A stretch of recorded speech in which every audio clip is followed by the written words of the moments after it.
Hello mọi người, xem video hay thì hãy đăng ký thành hội viên, like, tìm và comment ngay nhé. Chúng tôi đã xảy ra dịch virus thây ma, nhưng mọi người đều từ chối tiêm phòng. Bởi vì 10 năm trước có kẻ trục lợi vì lợi nhuận đã tạo virus, bán thuốc đặc trị, dẫn đến rất nhiều người chết. Tôi là sinh viên đại học, để làm việc và học tập. Mỗi ngày có thời gian tôi đều đi làm bán thời gian. Hôm nay tôi lướt điện thoại như thường lệ để tìm việc bán thời gian, nhưng không có thông tin tuyển dụng. Ngược lại là thấy rất nhiều người gửi tin nhắn. Lần này virus không giống nhau. Người bị nhiễm bệnh có thể trở thành thây ma. Tôi cười đã là năm 3077 rồi. Còn có người tin vào chuyện này. Xem không có tin tức bán thời gian, thế là tôi quyết định ra ngoài. Đi xem trên bảng thông báo có thông tin tuyển dụng không. Ngay khi tôi đang chăm chú, phía sau có tiếng phanh. Khi tôi quay đầu lại, tôi đã bị đâm. Tôi ngã xuống đất, đang định mở ứng dụng auto home. Xe lại khởi động rồi. Đạp lên chân ga và tránh xa tôi. Chết tiệt, thế mà lại vội vàng bỏ chạy. Tôi đang muốn đứng lên và chụp biển số xe của anh ta, nhưng chân tôi không hoạt động được nữa. Nhìn chân tôi chảy máu. Đừng nhúc nhích, gọi người đi. Sau khi adrenaline biến mất, tôi cảm thấy đau ngay lập tức. Sau khi nhìn thấy người qua đường gọi 120, tôi mơ hồ ngủ thiếp đi. Tỉnh dậy thấy mình nằm trong bệnh viện. Tôi đang nhìn xung quanh, và bác sĩ bước vào và nói, anh tỉnh rồi. Cảm thấy thế nào? Cảm giác như em là mối tình đầu của anh. Không phải, cảm giác như chân của tôi không phải của tôi vậy. Nói cho anh có một tin xấu và một tin xấu hơn. Anh muốn nghe cái nào trước? Tôi nói tất cả đều xấu, vậy có cần thiết phải chọn không? Thứ nhất là chân anh bị gãy. Khả năng cao là không đứng lên được. Trong lòng tôi chấn động một lúc, chẳng lẽ có điều gì tồi tệ hơn thế này à? Thứ hai, có một loại thuốc mới, có lẽ nó sẽ giúp anh đứng lên. Vậy đây là tin tốt. Thật khó để nói, chính xác đây là máy nano. Nó sẽ tăng cường khu vực bị tổn thương của anh bằng kích thích điện tử. Nhưng hiện tại trong giai đoạn thử nghiệm, chuột bạch không thể chịu được năng lượng tăng cường của nó. Trực tiếp tách ra. Tôi nuốt nước miếng khi nghe điều này. Vậy các người đây là muốn đem tôi làm chuột bạch thí nghiệm? Chúng tôi không nói. Lựa chọn là của anh. Nói xong liền quay người rời đi. Tôi nhìn cái chai như có suy nghĩ, không ăn cái này. Tôi sẽ không sống như thế này mãi mãi đâu, ngồi trên xe lăn không đứng dậy được rồi.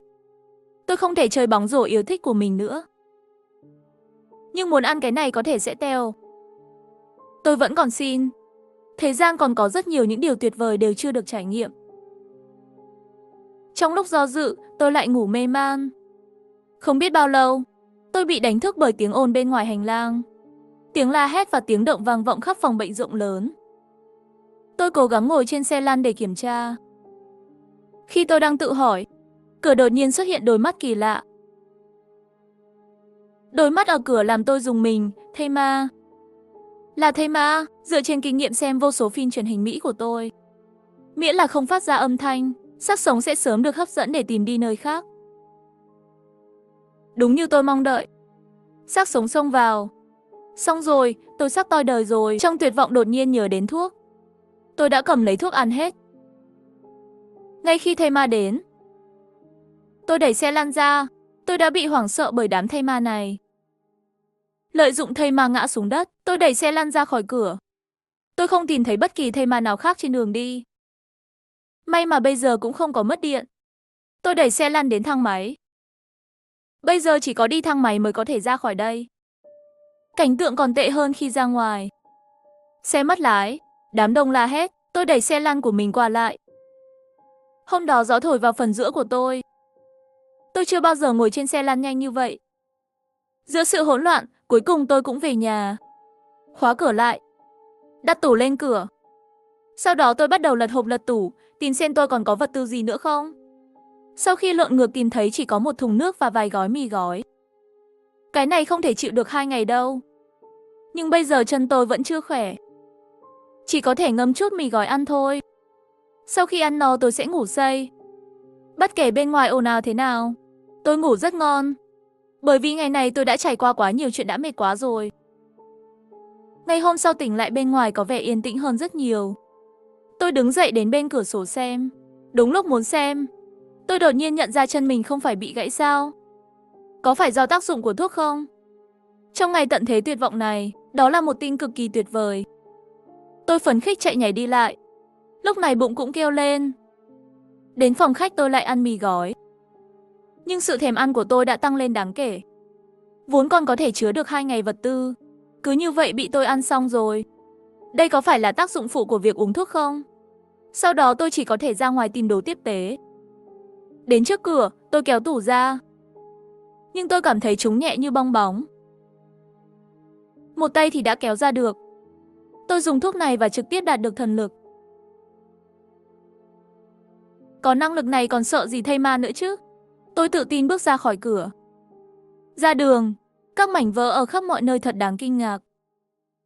Tôi đoán ra đến siêu thị nhưng siêu thị đã bị dọn sạch. Tôi đang đi ra ngoài tìm chỗ khác. Nhưng một góc lại truyền đến động tĩnh. Tôi lập tức nhận ra là ai ở đó.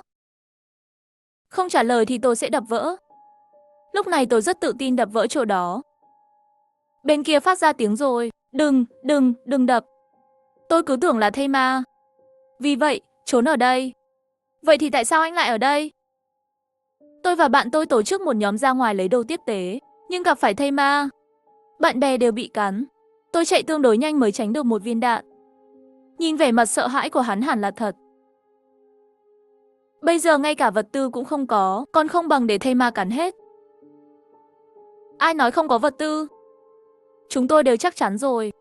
Vừa cùng nhau ra ngoài lấy đồ tiếp tế. Lấy đồ tiếp tế, tôi nghe đúng không? Thế giới này còn có người có thể tặng vật tư cho anh không? Không phải tặng, là chúng tôi mua. Trước đây có người nhận được tin tức tích trữ hàng trước. Chỉ để tăng giá bán ngay bây giờ. Ôi vãi, lúc nào cũng vậy. Bao giờ rồi, tiền có đáng giá không? Dù thế nào đi nữa, thà có còn hơn không có gì. Vậy anh có biết đường không? Biết chứ, tôi là người duy nhất biết đường.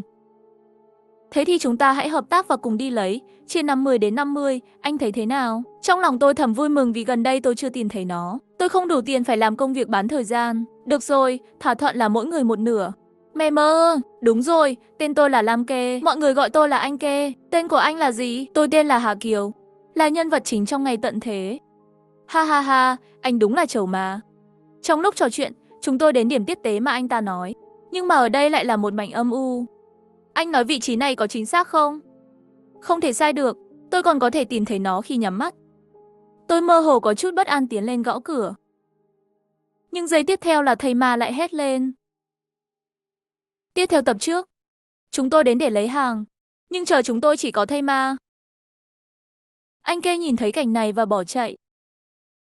Và tôi đã cố gắng hết sức dùng một cây gậy để đánh thầy ma. Trong khoảnh khắc đó, tôi đã bị đóng băng. Cảm thấy sốc điện. Vào điểm lưu trữ vật tư, tìm thấy bên trong có mọi thứ. Như thể đã đến thiên đường. Ông nội nhà anh có biết nói chuyện không đấy? Anh Kê thấy tôi đang mắng, âm thầm vui vẻ. Nói về mấy con thây ma vừa rồi. Không phải là kẻ lừa đảo bán hàng cho anh sao? Nhưng có nguồn cung cấp ở đây. Tại sao chúng vẫn bị nhiễm? Thấy anh Kê không trả lời tôi nhìn lại thằng nhóc này đang ăn tại chỗ. Vừa rồi tôi đã cố gắng rất nhiều, cảm thấy thân thể sắp bị rỗng hết rồi. Thế là cũng lấy đồ ăn lên. Nhìn tình hình như thế này chắc là không thể về nhà nữa. Chưa kể nhiều vật tư như vậy không dễ di chuyển. Quan trọng hơn là sợ đụng phải thây ma. Còn sợ va phải con người hơn. Trong thời kỳ cuối, trái tim con người có lẽ còn đáng sợ hơn cả thây ma. Nói lại thì vừa rồi tiểu tử nhà ngươi chạy thật nhanh. Thảo nào bạn bè của anh đều bị cắn. Anh lại không sao. Ha ha, đó là điều bắt buộc. Anh Kê, tôi nổi tiếng là chạy nhanh. Hà Kiều, anh cũng quá mạnh. Ngay lập tức sẽ đánh bay thây ma. Tôi giữ im lặng. Cái này nói thì dài lắm. Đề nghị xem từ tập đầu tiên. Sau khi ăn uống, chúng tôi định chuyển vào trong một chút. Đi dạo không lâu trước khi đến một phòng tắm. Xem ra tối nay chỗ này có hạ cánh rồi. Anh Kê hào hứng nói. Khi tôi định mở nước để rửa tay, đột nhiên ngửi thấy một mùi. Giống như mùi thối rửa. Anh Kê, anh có ngửi thấy mùi gì không? Không, không phải là mùi nước khử trùng bình thường sao? Không, mùi này không đúng. Sau khi uống xong thuốc, rõ ràng là khứu giác của tôi nhạy cảm hơn. Tôi tin vào trực giác của mình. Nếu đúng như vậy thì điều đó có lý. Nói vậy là có ý gì chứ? Sao anh nói chuyện kỳ vậy? Ý tôi là tên khốn đầu cơ rõ ràng đã có nguồn cung cấp đầy đủ, nhưng vẫn bị nhiễm. Chắc là rửa tay bằng nước này, hoặc bị nhiễm khi tắm. Nghe thấy điều này, anh kê hít một hơi không khí lạnh. Hao Kiều, anh thật tuyệt vời. Tôi sắp yêu anh rồi. Cút. Sau khi chuyển xong, tôi tìm một nơi để nằm xuống và nghỉ ngơi. 2 ngày này như một kiếp. Quá nhiều chuyện đã xảy ra. Không tiêu hóa được. Trong ký ức sợ hãi này, tôi lại ngủ mê mê man man. Sáng sớm hôm sau bên ngoài có tiếng động. Tôi nhanh chóng đến bên cửa sổ xem. Nhìn thấy một người đang bị mấy con thây ma đuổi theo. Tôi do dự không biết có nên ra ngoài cứu người hay không. Sau tất cả, trong những ngày cuối cùng, số phận của Đức Mẹ Đồng Trinh thật là khốn khổ. Trong suy nghĩ nhanh chóng của tôi, anh kê lại tới bên cạnh hét lên. Nhanh, nhanh chạy theo hướng này. Chúng tôi sẽ mở cửa cho anh. Mị anh thật sự là quá nhiệt tình rồi. Bên kia sau khi nghe thấy lập tức chạy đến bên này. Không có cách nào, chỉ có thể chuẩn bị mở cửa đón. Anh kê, anh ra mở cửa đi, tôi sẽ tìm cách câu thời gian cho anh ấy. Mê mông, đi đến trước sân. Tôi nhìn trái phải một chút, nhìn thấy có mấy hũ rượu. Vì vậy, tôi đã có một kế hoạch. Hôm nay chúng ta hãy cùng nhau nướng thịt thây ma nhé. Tôi đứng bên vách tường. Khi thây ma đến gần, tôi vung đập vỡ hũ rượu. Cái hũ đập vào thây ma rơi xuống đất. Tôi lập tức ném bật lửa qua, đốt cháy ngọn lửa trong nháy mắt. Anh kê cũng nhanh chóng đóng cửa lại. Vào trong sân, người đó trực tiếp bị liệt trên mặt đất. Trông có vẻ sợ hãi. Anh có bị cắn không? Nếu anh đã bị cắn, tôi sẽ ném anh ra ngoài. Anh kê, anh đang nói gì thế? Người nói cứu người là anh, nói ném ra ngoài cũng là anh.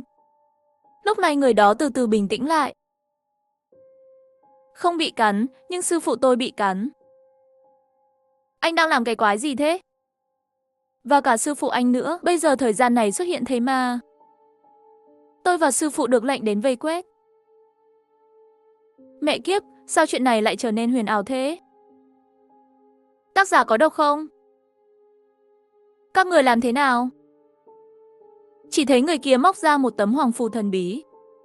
Đây là thứ dùng để chế ngự thây ma. Anh kê lấy lá bùa màu vàng. Sau khi nhìn kỹ hơn, anh ta đã bị choáng váng. Sau đó liền cười thật to ha ha. Ha ha, các người thật ngu ngốc. Coi bọn chúng là cái thứ gì? Đây là thây ma, là cương thi của nước ngoài. Các người nên viết tiếng Anh. Nhìn thấy anh kê nói nghiêm túc, tôi càng không nói nên lời. Thật là hết nói nổi mấy cha nội này luôn. Tiếp theo tập trước, chúng tôi đã cứu được tiểu đạo sĩ. Sau khi anh ấy hồi phục, đưa anh ta đến điểm tiếp tế. Mắt anh ta sáng lên khi nhìn thấy thức ăn. Sau đó, anh ta ăn ngấu nghiến nó. Nhìn như thế này cũng là mấy ngày rồi không ăn được gì. Nhìn anh này, giống như chưa từng ăn gì vậy. Thật sự chưa ăn mà. 2 ngày nay tôi đã trốn xác sống, không tìm thấy gì để ăn. Nếu không phải gặp các anh, tôi cũng là một trong đám bên ngoài kia rồi. Qua nói chuyện với anh ta, tôi biết anh ta tên là Lâm Chính, là một đạo sĩ thực tập, vốn đi ra ngoài với sư phụ. Nhưng sư phụ đã bị thây ma cắn để cứu anh ta. Tôi đến bên cửa sổ một mình và không thể không suy nghĩ. 2 ngày nay mệt mỏi, gặp phải vấn đề đều rất thụ động. Con người trong chuyện này càng phải làm chuẩn bị cho ngày mưa. Hơn nữa vật tư chỉ có nhiều như vậy thôi, luôn có lúc tiêu thụ xong. Tiếp theo phải lập một số kế hoạch mới được. Lúc này Lâm Chính lại tới làm gián đoạn suy nghĩ của tôi. Khi tôi chạy đến đây sáng nay, phát hiện các anh bên này thây ma vẫn còn rất ít. Ít, vậy bao nhiêu mới là nhiều? Anh có điều không biết. Hôm qua khi tôi đi ngang qua một trường học, bên trong có hàng chục đến hàng trăm con thây ma. Câu nói này của Lâm Chính làm tôi sợ. Phải, tôi chưa bao giờ nghĩ đến vấn đề về số lượng thây ma. Nếu đợi đến khi thủy triều thây ma bùng phát, bức tường này sợ là không chịu đựng được 2 phút. Hà Kiều, anh đang nghĩ gì vậy? Nhanh, nhanh đi kêu anh Kê. Chúng ta phải họp. Tình hình nghiêm trọng hơn chúng ta nghĩ nhiều. Bây giờ làn sóng đầu tiên, làn sóng thây ma vẫn chưa thực sự bùng phát. Chúng ta phải tăng cường phòng thủ và di chuyển vật tư. Vậy kế hoạch của anh là gì? Di chuyển lên lầu. Anh Kê, anh và tôi sẽ chuyển đồ lên lầu. Lâm Chính, anh tìm công cụ để gia cố tường và cổng. Nói là làm. Chúng tôi cầm túi lớn. Đến nhà kho thể hiện bản lĩnh. Sau khi đóng gói, lại một chuyến nữa, chuyển đồ lên lầu. Mà Lâm Chính bên này tìm mấy tấm sắt chống trộm đã gia cố lại sân. Cứ như vậy bận rộn đến khi mặt trời dần lặn xuống núi. Chúng tôi vừa hoàn thành xong, 3 người ngồi trước sân. Hôm nay chúng tôi đã chuyển xong hàng tồn kho rồi. Tôi kiểm kê và thấy có khá nhiều đồ dùng, nhưng như vậy thì quá đơn điệu rồi, thiếu rau và quan trọng nhất là nước uống. Không phải chúng ta có rất nhiều đồ uống và bia sao? Dựa vào những thứ đó không uống được lâu, nước tiểu của anh không phải là nước tiểu thật. Và ngày mai chúng ta phải ra ngoài. Bây giờ ra ngoài không phải là muốn chết sao? Hiện tại số lượng thây ma chúng ta gặp không nhiều. Nghĩa là còn nhiều người sống sót đã trốn như chúng ta. Và mọi người đều vội vàng trốn. Không chuẩn bị gì cả. Chờ 2 ngày nữa thức ăn tiêu thụ hết. Đói không chịu nổi chắc chắn sẽ ra ngoài. Đến lúc đó sẽ lây nhiễm cho nhiều người hơn. Bùng phát làn sóng thây ma. Cho nên chúng ta phải thừa dịp họ còn có vật tư. Phải mạo hiểm ra ngoài sớm để tìm một làn sóng vật tư. Ngày hôm sau chúng tôi lên mái nhà. Quan sát những nơi gần đó có thể có hàng tiếp tế. Và tuyến đường an toàn. Sau khi xác định tuyến đường, chúng tôi xem đúng giờ là đi. Trên đường đi, ba chúng tôi nhìn theo những hướng khác nhau. Sợ có động tĩnh gì. May mắn thay, chúng tôi đã chuẩn bị từ trước. Thuận lợi đến một nhà kho. Nhà kho hơi lộn xộn. Chắc là bị ai đó lục lọi rồi. Nhưng vẫn còn một chút vật tư. Hãy nhớ rằng, chúng ta chỉ lấy những gì chúng ta cần. Vâng. Sau đó đẩy giỏ hàng để đi tìm. Đứng dậy, tôi đến kệ thấy đồ ăn bị quét hết rồi. Chỉ còn lại những thùng nước uống lớn. Xem ra là quá nặng, bọn họ không lấy được mới để lại. Lúc này anh Chính quay lại đây. Xem này, tôi tìm được đồ tốt rồi. Đó là hạt giống rau. Giờ chúng ta có thể tự trồng rau. Đúng là đồ ngon mà. Anh Kê, anh tìm được gì vậy? Tôi đã tìm thấy cuốn tiểu thuyết. Được rồi, không có điện cũng có chút có thể giải tỏa buồn chán. Tiểu thuyết gì vậy? Đây, anh xem là 33 tư thế. Cứ thật đấy, bây giờ là năm 3077 rồi, cuốn tiểu thuyết này đã cập nhật đến 33 tư thế rồi. Được rồi, đủ rồi, vậy thì về đi. Ngay khi chúng tôi ra ngoài một lúc, phía sau trên lầu lại truyền đến tiếng kêu của một người. Tiếp theo tập trước, chúng tôi thu thập vật tư để đi ra ngoài, nhưng lại thấy ai đó hét lên. Chết tiệt, âm thanh sẽ dẫn thây ma đến mất. Nhanh, nhanh quay lại nhà kho. Vì vậy, chúng tôi quay trở lại nhà kho trốn đi. Một lát sau, bên ngoài có tiếng động. Có mấy con thây ma đang đi về hướng vừa phát ra âm thanh. Chúng tôi trốn trong nhà, không dám ra ngoài. Chờ như vậy cũng không phải là cách. Tôi thấy có một chiếc xe bên ngoài. Chờ bên ngoài ổn định rồi, tôi đi kiểm tra một chút. Chờ đến khi trời tối, bên ngoài cuối cùng cũng trở lại sự tĩnh lặng như chết. Tôi lặng lẽ đến trước xe. Phát hiện là xe điện. Và chìa khóa xe để trong xe. Bên trong tôi vui sướng, nhanh chóng bảo họ chuyển đồ ra ngoài. Sợ dẫn đến thây ma, chúng tôi không dám bật đèn, cứ như vậy, vội vã quay trở lại con đường cũ. Đến sân trước, vì cửa quá nhỏ, chúng tôi chỉ có thể đỗ xe bên ngoài. 3 người, mỗi người một cái thùng, tôi ôm một bó, mồ hôi đổ rất nhiều trong khi di chuyển. Sau 5 đến 6 phút vận chuyển, cuối cùng cũng chuyển đồ xong rồi. Có lẽ là sự hoảng loạn và mệt mỏi của ngày hôm qua. Ngày hôm sau tôi ngủ đến trưa mới thức dậy. Vào phòng khách, phát hiện anh Chính và anh Kê hai người đang ăn. Tôi nói này, mấy người đi ăn đồ ăn cũng không gọi tôi. Đó không phải là thấy anh ngủ ngon như vậy, không nỡ làm phiền anh sao? Nghĩ mấy ngày nay, có lẽ đêm qua ngủ ngon nhất rồi. Không nghĩ nữa, đói quá. Ha ha, vậy là tôi cũng tham gia đội ẩm thực. Đúng rồi, người la hét hôm qua có ý gì, không nghe rõ. Hắn hét cái gì, ai hiểu không? Có lẽ muốn cầu cứu. Có lẽ là cố ý thu hút thây ma đến đây. Ai có thể nói được. Thế gian này nhân đạo là khó suy nghĩ nhất.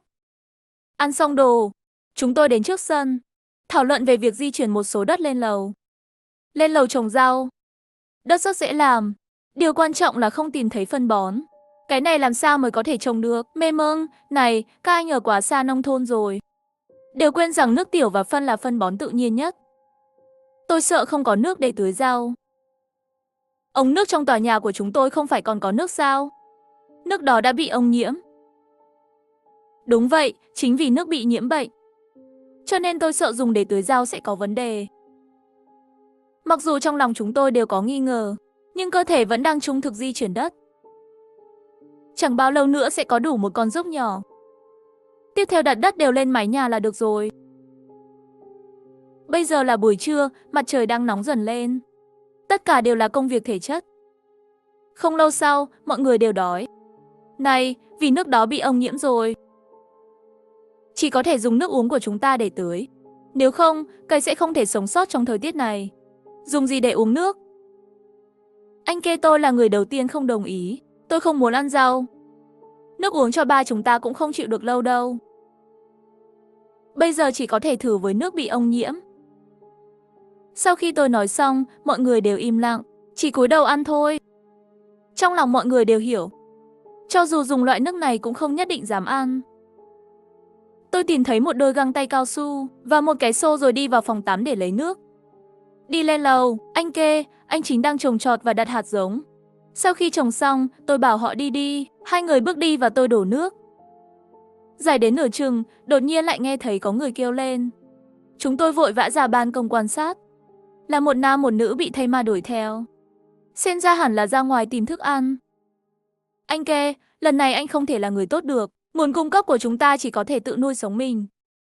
Anh chính, anh kê cúi đầu. Tôi cũng không dám nhìn cảnh tượng tàn nhẫn này. Vừa định cúi đầu xuống, nhưng lại thấy có một đứa trẻ đang chạy theo. Tôi không thể chịu nổi nữa. Chạy theo hướng này. Không tốt, có một đứa trẻ. Khi chúng tôi quay lại và chạy xuống cầu thang, nhưng anh chính đã gọi chúng tôi lại. Đừng đi, không kịp rồi. Đã bị cắn rồi. Bên kia nghe thấy tiếng gọi của chúng tôi đang đi về phía chúng tôi. Nhưng đứa trẻ vô tình vấp ngã. Bị thây ma tấn công từ phía sau. Cha mẹ đi lên cứu con cũng bị cắn.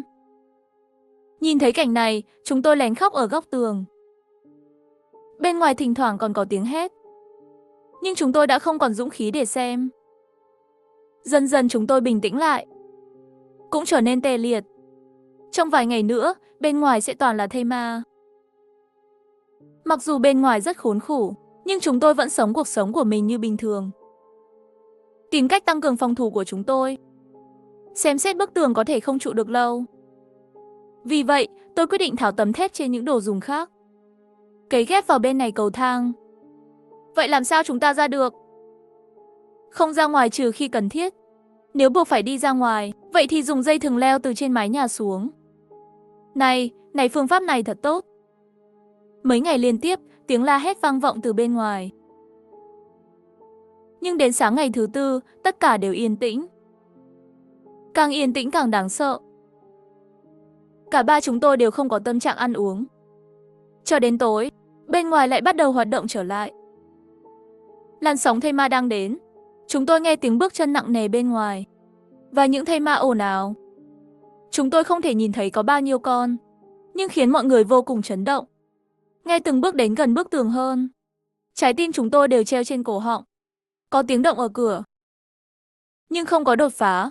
Cửa được gia cố bằng tấm thép. Rất chắc chắn khi tôi muốn thở phào nhẹ nhõm. Giây tiếp theo, thây ma chen chúc trên tường. Đúng là bạn không nghe nhầm. Chúng nó bị ép lên. Một con xếp một con trèo lên tường. Điều này thực sự chứng minh những gì cư dân mạng đã nói cửa cứng hơn tường. Bức tường trở thành cánh cửa. Đột nhiên có tiếng súng trong thành phố. Xác chết lập tức bị bên kia tiếng súng và tiếng nổ. Hấp dẫn nhìn thấy thây ma không đập cửa nữa. Trái tim treo cổ của chúng ta mới dần dần buông xuống. Đó là tiếng súng, phải không? Có phải có quân đội đến giải cứu không? Quân đội đến giải cứu. Tuyệt vời, cuối cùng chúng ta cũng được cứu. Không cần ăn món đó nữa. Anh kia hào hứng nói. Nghe tiếng súng này, trong lòng chúng tôi có chút an ủi. Nhưng tôi vẫn hơi bất an. Tại sao quân đội không đến sớm và không đến muộn? Chờ bùng phát toàn diện mới xuất hiện. Mặc dù tôi có nghi ngờ, nhưng để không ảnh hưởng đến cảm xúc của mọi người, tôi cũng không đề cập đến. Ngày hôm sau, tôi dự định nhờ ai đó đi cùng tôi để kiểm kê vật tư. Khi vào phòng khách, chỉ thấy một mình anh Ke đang ăn. Túi đóng gói rơi khắp sàn nhà. Anh có thấy anh Chính không? Không, nhưng tôi nghe thấy tiếng người lên lầu. Chắc là anh ta đi tưới rau rồi. Dù sao thì món ăn đó tôi cũng không dám ăn. Nghe anh ta nói vậy, tôi bất đắc dĩ cười. Nhưng nói, tối qua cậu có tập thể dục gì không? Ăn nhiều thế. Phi, tôi không phải là nghĩ quân đội sẽ đến giải cứu. Chúng ta vẫn còn rất nhiều vật tư, nếu không ăn thì có phải là lãng phí không? Tôi bị sốc, anh có ngốc không? Anh chắc tiếng súng tối qua là do quân đội phát ra chứ? Vậy thì sao? Mời quân đội, còn ai có súng? Chúng ta phải chuẩn bị kế hoạch tốt nhất phòng trường hợp xấu, phải để lại đủ vật tư để đối phó. Được rồi, tôi biết rồi, không ăn là được rồi. 2 ngày nữa sẽ biết. Anh Chính, anh cũng cảm thấy động tĩnh tối qua, có chắc chắn là của quân đội không? Tôi cũng không chắc lắm. Hy vọng thế. Nói chuyện xong anh Chính lại tưới nước. Tôi cũng lời hỏi nữa. Nhưng sau đó, chúng tôi ngược lại vì nhìn thấy hy vọng mà lo lắng. Cảm giác mỗi ngày đều là ngày như năm. Thỉnh thoảng nhìn ra ngoài cửa sổ. Xem trên đường có xuất hiện quân đội không. Thời gian trong ngày đã trở nên dài hơn rất nhiều. Cho đến ngày thứ 7, cuối cùng chúng tôi không thể chịu đựng được nữa. Quân đội đã được điều động chưa? Bây giờ bên ngoài có ít thây ma hơn. Xem như vậy cũng không phải không có khả năng này. Vậy nếu không chúng ta ra ngoài kêu cứu thử xem. Mấy người muốn đi thì tự đi. Tôi không đi. Xem lại đi. Nói xong tôi lại về phòng. Nằm trên giường suy nghĩ chuyện gì đã xảy ra đêm đó. Ngày hôm sau chúng tôi lên mái nhà. Yên lặng nhìn đường phố bên ngoài. Trong lòng đều đang thầm thì. Khi nào thì cuộc sống này mới bắt đầu? Nếu không chúng ta ra ngoài thử xem sao. Anh Chính nhìn tôi gật đầu. Anh Kê có vẻ miễn cưỡng. Nếu không thì thôi. Tôi và anh Chính ra ngoài tìm. Anh Kê đợi chúng tôi ở nhà. Chờ chúng tôi quay lại thả dây thừng xuống. Cứ như vậy chúng tôi tùy tiện mang chút đồ ăn. Sau đó theo dây thừng trèo xuống tầng 1. Tiến lên kiểm tra tình hình xe. Phát hiện còn có thể mở. Chỉ là không còn nhiều điện. Tôi và anh Chính lo lắng lên đường rồi. Trên đường tôi đều đi với tốc độ không đổi. Cố gắng đạp phanh càng ít càng tốt. Đã đạt đến trạng thái tiết kiệm điện nhất. Đi được một lúc, chúng tôi tìm thấy một tòa nhà, giống như ai đó đang cầu cứu. Chúng tôi do dự một lát rồi quyết định lên xem. Ngoài một chút lộn xộn trên hành lang, cũng không thấy có đồ gì bẩn. Đến trước cửa, gõ cửa với trái tim sợ hãi. Một lúc sau, có tiếng động di chuyển vật gì đó phía sau cánh cửa. Tôi và anh Chính một trái một phải canh gác. Lúc này cửa mở ra. Thực ra đó là một cô gái trẻ. Các anh có đồ ăn không? Tôi đã không ăn trong nhiều ngày. Nghe giọng nói yếu ớt của cô ấy, chúng tôi nhanh chóng lấy đồ ăn mang theo ra. Sau đó, cô ấy bắt đầu ăn bằng những miếng lớn. Ăn chậm thôi, đừng để bị nghẹn. Tôi và anh Chính nhìn quanh phòng.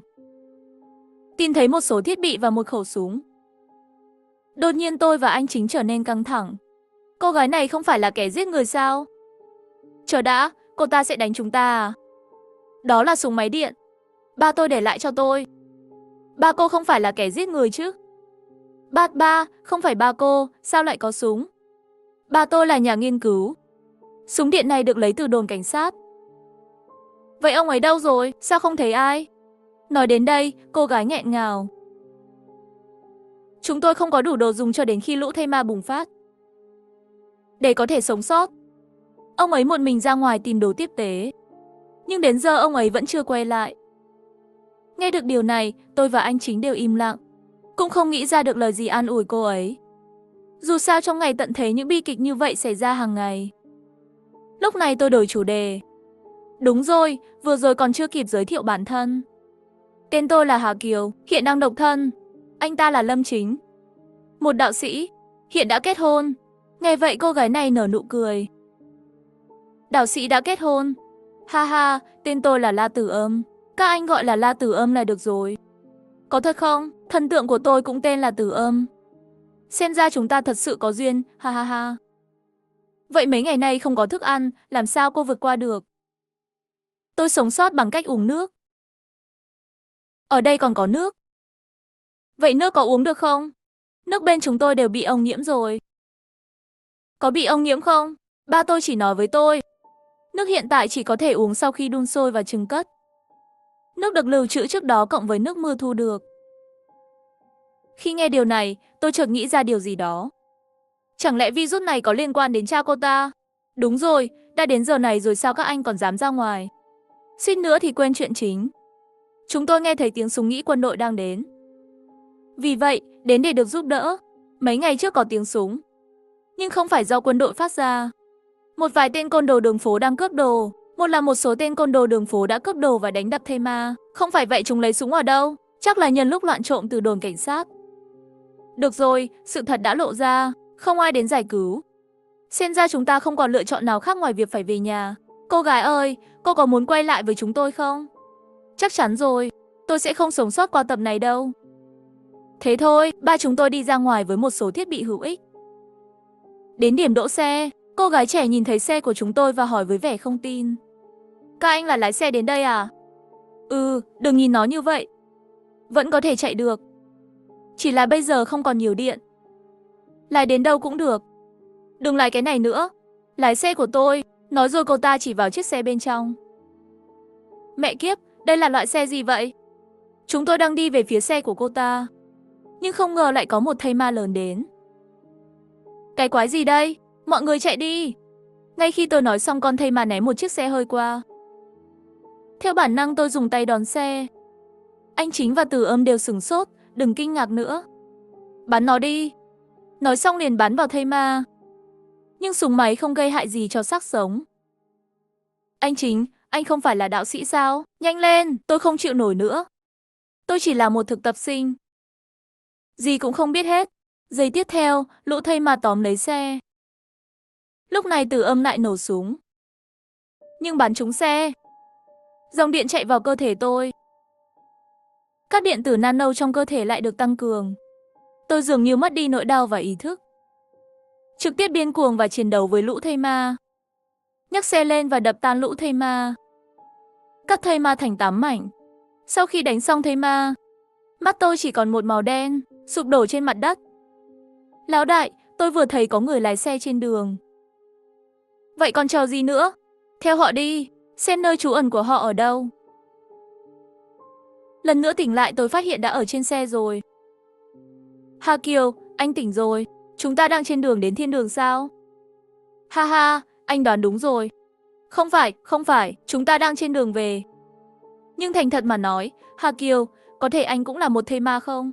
Sao sức mạnh lại lớn như vậy? Nó trở nên mạnh hơn sau khi bị điện giật. Anh cút đi, nếu tôi là thây ma, tôi đã cắn hết các người rồi. Nếu tôi đoán không sai, anh có dùng thuốc nano không? Sao cô biết? Tôi thấy năng lượng bùng nổ sau khi anh bị điện giật. Và tốc độ chữa lành vết thương có thể đoán được. Đây là đặc tính xuất hiện sau khi dùng thuốc nano. Đó cũng là dự án mà ba tôi đang nghiên cứu. Không phải là ba cô tạo ra virus đấy chứ? Virus thây ma? Ai nói với anh là ông ấy tạo ra virus? Virus này được nhập từ nước ngoài. Ngay từ đầu, viện nghiên cứu nơi cha tôi làm việc bắt đầu nghiên cứu virus. Cũng đạt được kết quả nhất định. Đó là thuốc nano. Chỉ là thử nghiệm lâm sàng không qua được. Đối tượng nghiên cứu không thể kiểm soát năng lượng của thuốc. Trực tiếp tách ra. Đúng vậy, vì vậy loại thuốc này chưa từng được sử dụng trước đây. Ôi trời, vậy thì anh đúng là người được chọn. Như vậy mà nói là tôi miễn dịch với virus thây ma. Về lý thuyết là như vậy. Nhưng anh cũng thấy rồi. Sau làn sóng nhiễm virus này, bây giờ một số thây ma đã biến đổi rồi. Nghe cô ta nói vậy tôi liền im lặng. Nghĩ đến cảnh tượng vừa rồi vẫn còn sợ hãi. Sau nửa giờ chạy xe, cuối cùng chúng tôi đã trở lại sân nhỏ quen thuộc đó. Sau khi đậu xe, chúng tôi mang thiết bị vào sân. Anh Kê, có ai khác trong đó không? Còn một người nữa chúng tôi bảo anh ta ở nhà đón chúng tôi. Tôi đã gọi vài lần trong sân nhưng không có phản hồi. Sợ tiếng động quá lớn dẫn đến thây ma. Chúng tôi quyết định tháo cửa cầu thang và đi bằng cầu thang. Lúc này bọn côn đồ cũng theo chúng tôi đến nơi trú ẩn. Chính là đây. Quay lại báo cáo với sếp. Vào phòng khách, nhìn thấy anh Kê nằm ngủ trên ghế sofa. Tôi vừa định đi lên đánh thức. Không ngờ, giọng nói bên cạnh hét lên. Hắn ta, làm sao hắn ta lại ở đây? Anh Kê tỉnh dậy với vẻ mặt bối rối. Cô có biết anh Kê không? Hắn ta là một trong những tên cướp. Cô có nhìn nhầm không? Mấy ngày nay chúng tôi ở bên nhau. Tôi không nhìn nhầm. Chỉ có điều hôm đó hắn ta mặc đồ đỏ. Cái gì? Cô thấy một người mặc đồ đỏ? Một người giống tôi. Mấy người thấy anh ta ở đâu? Chắc là anh trai tôi. Anh còn có anh trai. Sao trước đây chưa từng nghe anh nói vậy? Đó là vài năm trước. Anh ta bị tống giam vì tội cướp. Tôi cảm thấy không tự hào nên lời nói. Bây giờ anh ta không có chuyện gì chứ? Hắn ta có thể có chuyện gì được? Anh nên hỏi xem người hắn ta cướp có sao không? Nghe nói vậy anh Kê biết anh đang tự chuốc lấy rắc rối. Thay đổi chủ đề. Tất cả các anh đã trở về an toàn. Có quân đội hộ tống không? Không có ai hộ tống, không có cứu hộ. Còn tiếng súng thì sao? Tiếng súng là do anh của anh đánh với mấy tên khốn đó. Anh Kê khó chịu nhìn khăn giấy. Sau đó tức giận bỏ đi. Miệng vẫn còn bĩu môi, không sao đâu, vẫn còn công lý như vậy. Giả vờ cho ai xem. Mặc kệ anh ta chỉ như vậy thôi, nhưng trái tim không tệ. Tôi sẽ cho cô biết một chút về nơi này. Đây là nhà vệ sinh, nước trong ống nước đều bị ong nhiễm. Chúng tôi chỉ dùng để tưới rau, lát nữa cô sẽ biết. Đây là nhà bếp. Chỉ là không có gazi và điện, không ai trong chúng tôi sử dụng nó. Nhưng bây giờ có tấm quang điện và pin lưu trữ sau này sẽ dùng ở đây. Đây là món chúng tôi trồng. Ôi, tuyệt vời quá. Không ngờ các anh ở đây nhanh vậy. Đã tạo thành một hệ sinh thái. Đó chính là nhỏ nhưng có võ. Nhìn thấy những món ăn này lớn lên, tôi cảm thấy hy vọng.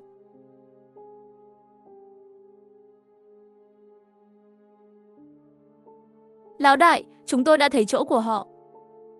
Lái xe khoảng nửa tiếng là đến đó. Rất tốt, 2 ngày này cướp vật tư hơi nhiều. Tạm thời để họ sống thêm vài ngày nữa. Ha ha, họ cất giữ thức ăn, còn tôi cất giữ súng. Bây giờ là kho thóc của chúng ta. Ha ha ha ha ha. Sau khi giới thiệu nơi trú ẩn, tôi về phòng một mình. Nằm trên giường, nghĩ về công nghệ nano trong cơ thể tôi. Rốt cuộc còn có khả năng gì nữa? Những gì xảy ra sau khi bị điện giật thật kỳ diệu. Suy nghĩ bay loạn, tôi lại ngủ mê man. Hà Kiều, giới tính, nam. Tuổi tác, 22 tuổi. Hiện tại các dấu hiệu quan trọng là bình thường. Nhưng sóng não bất thường. Tần số dao động quá cao. Ai đang nói vậy? Tôi khẩn trương hỏi. Nhưng không ai trả lời. Không biết qua bao lâu, tôi mơ màng tỉnh dậy. Thức dậy tôi lại bị giật mình. Hai người biến thái. Xem người khác ngủ làm gì? Không, chúng tôi lo cho anh. Anh đã ngủ 2 ngày rồi. Tôi đã ngủ 2 ngày rồi. Mê mơ, hơn nữa anh còn đang nói chuyện trong mơ. Đang hỏi ai vậy? Tôi mơ thấy có người đang đọc tên tôi. Nhưng hỏi lại không ai trả lời. Sẽ không phải là sau khi dùng thuốc nano. Tác dụng phụ do sốc điện. Không biết, nhưng bây giờ tôi cảm thấy như đang chơi game. Thiếu rất nhiều thực tế. Không nói nữa, bây giờ tôi đói muốn chết. Đúng rồi, lần trước sau khi tôi đánh xong thây ma cũng là ngủ một trận. Chỉ là bây giờ ngủ lâu như vậy thôi. Có vẻ như cơ thể anh đang tiêu hóa và thích ứng với năng lượng của thuốc nano. Đó là điều tốt. Anh Kê đâu? Không khỏe sao? Bình thường anh ta đều ở đây khoe khoang. Hình như là đi lên mái nhà để thoáng khí rồi. Mê mơn, hôm nay thời tiết đẹp. Ăn no rồi, cùng nhau lên mái nhà để thoáng khí tưới rau. Thế là ba chúng tôi ăn uống nhiệt tình trong phòng khách.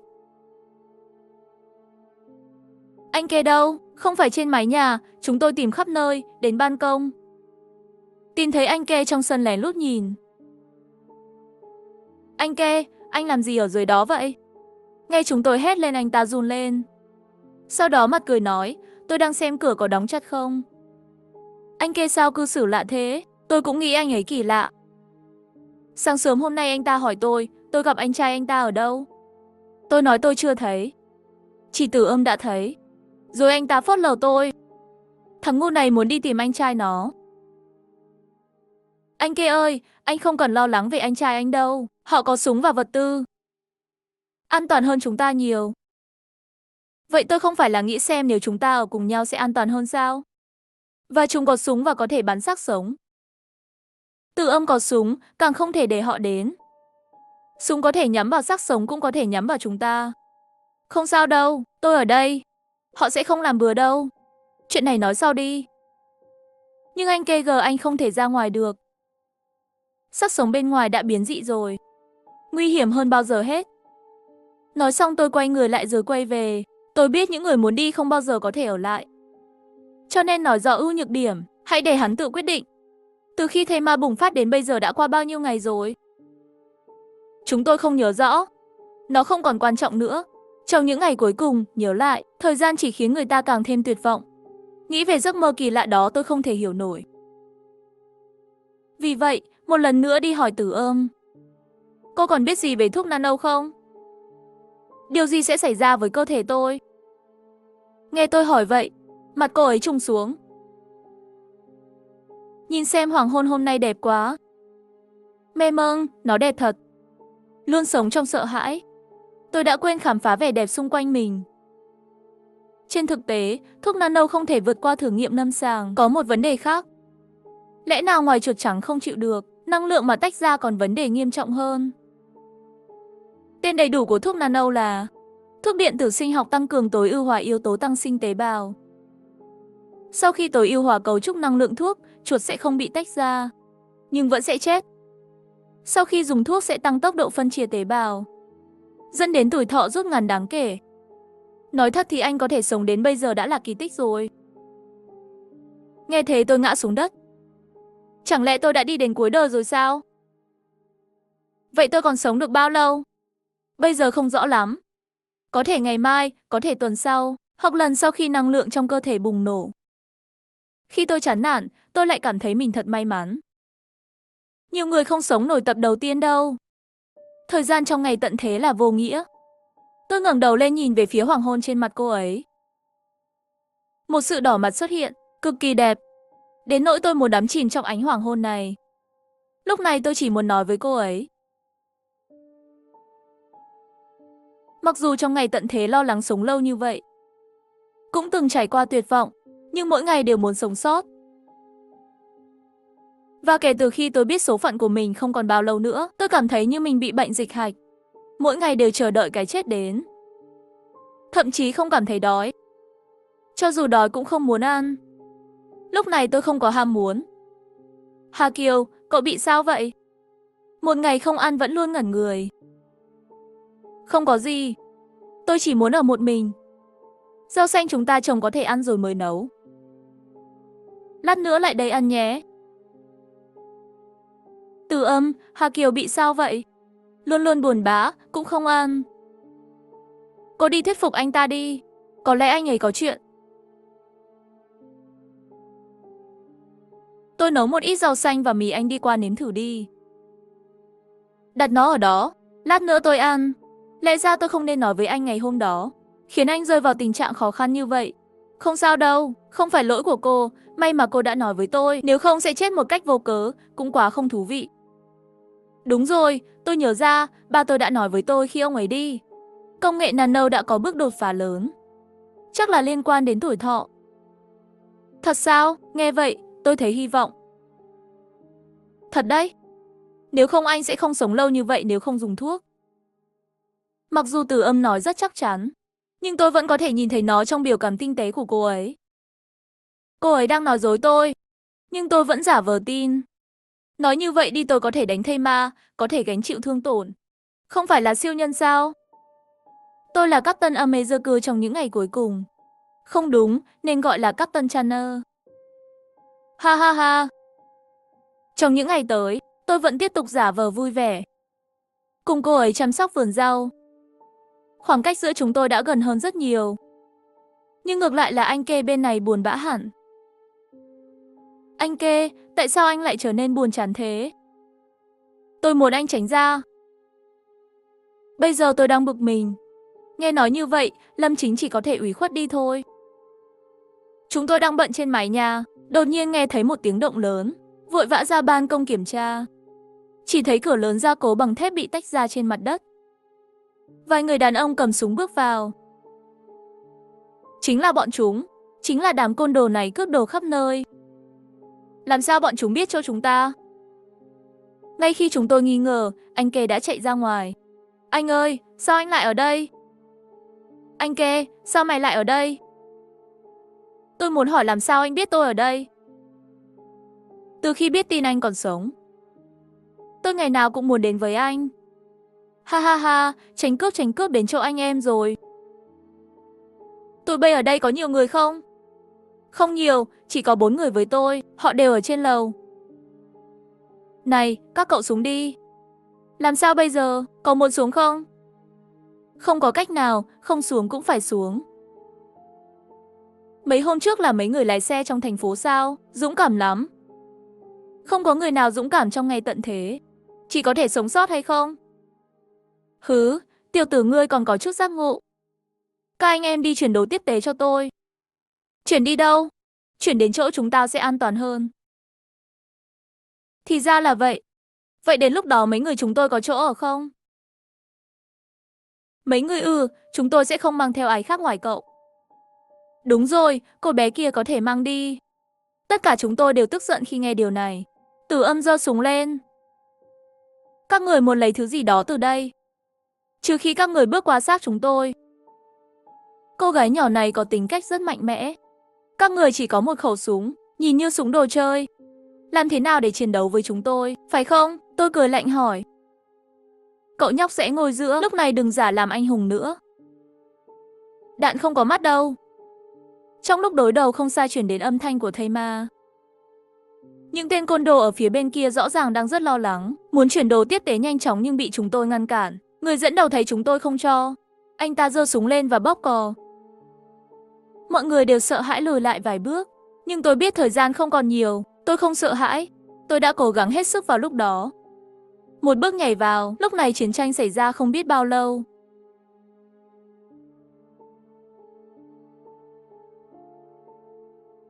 Tất cả đều bị tôi đánh bại. Và tôi cũng kiệt sức lùi lại vài bước. Ngã xuống đất. Anh trai ơi, anh đã làm gì với anh trai tôi? Anh Kê đến kiểm tra anh trai. Nhưng một cuộc khủng hoảng lớn hơn đã đến. Bởi vì tiếng nổ gây sốc cho đám thây ma gần đó. Thu hút rất nhiều thây ma. Lũ thây ma tụ tập bên ngoài bức tường đang từ từ tiến lại gần. Bây giờ cũng chỉ có cách này. Từ Âm cô bắn tôi bằng súng. Nhưng anh sẽ chết nếu điều này xảy ra. Không sao, dù sao thì tác giả của tập này cũng muốn tôi nhận cơm hộp. Hơn nữa hy sinh một mình tôi, có thể cứu sống mọi người cũng đáng giá. Họ không thể bác bỏ những gì họ nghe. Không có cách nào Tử Âm không chịu nhìn thẳng. Cúi đầu xuống và bóp cò súng. Một dòng điện quen thuộc và mạnh mẽ đổ vào cơ thể tôi. Mọi tế bào trong cơ thể đều hoạt động. Như thể đang thực hiện cú sốc cuối cùng. Lúc này thầy ma cũng xông vào trong viện. Nhưng anh Kê thì bắn một phát. Xác sống nghe thấy tiếng súng, lao thẳng vào anh Kê.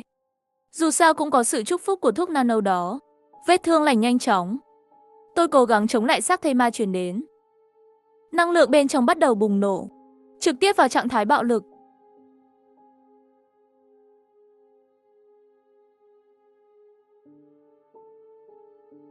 Ha Kiều, tỉnh dậy đi. Tôi được gọi mở mắt ra. Tôi đang ở đâu? Xác sống đâu? Vừa rồi tôi còn bị xác sống cắn. Nghe tôi này. Anh đã hôn mê 2 tháng rưỡi rồi. Mọi thứ anh chạm vào, tất cả đều là những giấc mơ do ai tạo ra. Chỉ là anh cứ mơ quá sâu, không chịu tỉnh lại. Chờ đã, để tôi, chờ một chút. Ý cô là những gì tôi đã trải qua trong thời gian này đều là giả. Làm sao có thể là mơ? Rõ ràng mọi thứ đều rất thật. Tôi đến nói với anh một vài điểm, anh sẽ nhớ ra. Ví dụ, chiếc xe anh lái về để được giúp đỡ. Thực ra là cái đâm vào bạn. Đây cũng là chiếc xe ấn tượng nhất trước khi anh hôn mê. Và người lái xe theo dõi anh là trùm xã hội đen. Chắc anh đã nhìn thấy mặt hắn. Cho nên coi anh ta như nhân vật phản diện trong mơ. Chúng tôi cũng vẽ hình ảnh dựa trên ai. Tìm thấy tài xế gây ra vụ tai nạn. Còn người của hắn thì sao? Anh không thấy sao? Cái gọi là côn đồ đó. Có 2 người bạn trong vòng kết nối bạn bè của anh. Một người khác là một người nổi tiếng trên mạng. Đúng rồi, 2 anh em kia đều là người nổi tiếng. Chắc là có liên quan đến việc cậu thường xuyên trải qua. Nói vậy thì, thực ra Lâm Trình có phải là một ngôi sao mà tôi ngưỡng mộ không? Đúng vậy, nguyên mẫu là chú Cửu. Nhưng điều tôi không hiểu là tại sao anh không cho anh ấy học phép thuật để trở nên mạnh mẽ hơn? Tôi cảm thấy hơi xấu hổ khi nói điều này. Thực ra tôi luôn có một giấc mơ thứ hai là muốn cứu cả nhân loại. Mà lòng can đảm của mình lại tương đối nhỏ. Cho nên muốn giống như chú Cửu là một người không sợ điều ác. Thì ra là vậy. Sự xuất hiện của Lâm Chính thực sự khiến anh dũng cảm và bình tĩnh hơn rất nhiều. Không phải tôi bị xe đâm sao? Tại sao phải đi vào giấc mơ? Đã bị xe đâm rồi, vẫn trong trạng thái hôn mê. Sau khi đưa đến bệnh viện xuất hiện tình trạng chết não. Vì vậy, chúng tôi sử dụng công nghệ giấc mơ AI mới nhất, làm cho não của anh hoạt động. Sau một thời gian điều trị, cơ thể anh gần như đã lành rồi. Chúng tôi đã cố gắng đánh thức anh, nhưng anh nhất quyết muốn làm anh hùng, đánh bại bọn xấu và lũ thây ma. Cho nên không thể đánh thức thành công. Nghe vậy tôi cười ngượng ngùng. Có phải anh quên hỏi một người không? Tôi cúi đầu xuống, cô ấy dường như là một người không liên quan. Tôi dường như không nhìn thấy cô ấy trong cuộc sống thực hoặc trên mạng. Vâng, người này xuất hiện từ hư không. Ai sử dụng thuật toán để phân tích lại anh thích và đã vẽ lên cô ấy, hoặc có thể là khớp với một bức ảnh mạng nào đó. Vậy xem ra thực tế không thể chạm vào cô ấy. Không sao. Bức ảnh mạng đều giống nhau. Anh sẽ dễ dàng quên cô ấy. Tôi bất đắc dĩ nhìn y tá cười nói, cũng đúng,